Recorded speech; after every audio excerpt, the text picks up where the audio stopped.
Vi har jo ikke rigtig noget, vi skal vise. Vi har jo været fra premieremaskinen for at have bedømt. Og vi synes selv noget om det. Så i morgen er det sådan lidt ekstra sporene, der kommer, hvis der kommer noget. Hvordan kan man undgå det, at avisen men det ved jeg heller ikke, vi sagde det også meget, det kan jo være, det er løgn. Det kan godt være, at jeg bliver nogen, men umiddelbart, så jeg er ikke rigtig nogen grund til det. Som sagt, vi er enormt stolte af det, vi har lavet, og så er resten, det er jo smag. Og hvad siger mavefornemmelsen så lige nu? 21%. Ja, 21% chance, det er jo ret godt, hvis man giver 20% til hver film. Så det kan vi lige overgå. Din kone og dine børn har været med over lavet et par gange, hvor de søn har det med, og hans far og hans medicin, og fortæller han noget om det?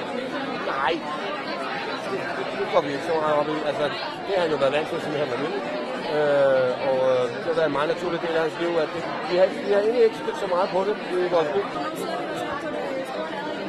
Jeg ved det faktisk ikke. Jeg har jo lavet en cowboyfilm med Christian Levering, som hedder Salvation. Og hvornår den kommer ud, det er jeg ikke sikker på, men jeg vil gætte til sommer.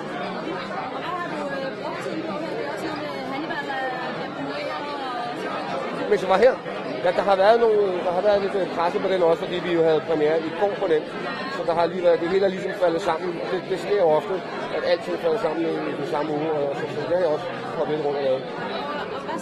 Hvad mangler du i din karriere? Jeg ved det ikke.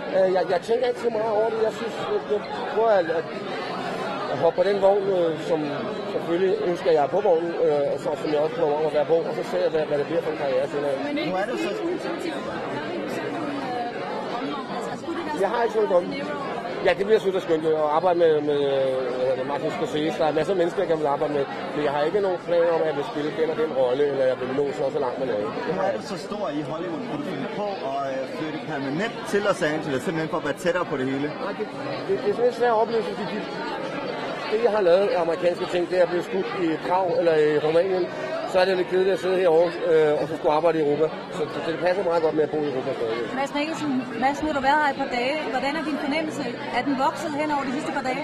Vi snakker lidt om det før. Det er svært at sige. Dem, der kommer op og siger noget sødt og rosende til en, det er jo dem, der bryder sig om den. Og så dem, der måske ikke bryder sig om den, kommer ikke op til. Så, men vi har fået masser af god feedback. Men hvad siger folk til dig? Hvad siger folk til dig? Jamen, vi siger generelt, at det er en film, der har svært ved at forlade den, og det er en, der bliver hos den i lang tid. Og det er jo rigtig skønt.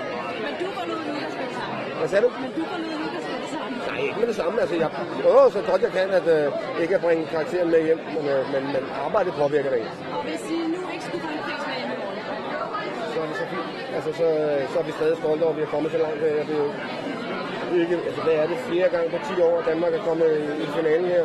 men nu har sagt,